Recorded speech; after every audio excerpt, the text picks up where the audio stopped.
পারিব না এই কথাটি বলিও না আর, একবার না পারলে দেখো শতবার।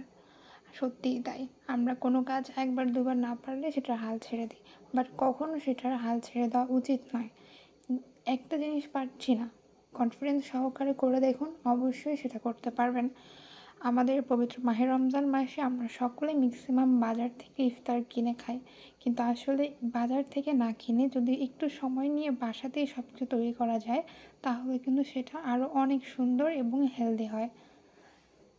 যদিও বা আমি এর আগে কখনো রান্না করিনি, তবে আজকে প্রথমবার হিসেবে বুট ভুনা করেছি। আলহামদুলিল্লাহ সব কিছু ঠিকঠাক ছিল। ইভেন সবাই খাওয়ার পরও বলছে যে না, সব ঠিকঠাক। তো আসলে পারবো না বলে কখনো সেটাকে শেষ করে দেওয়া উচিত না। পারবো না, না আমি পারবো ইনশাল্লাহ। করে দেখুন, আপনারা সকলেই পারবেন।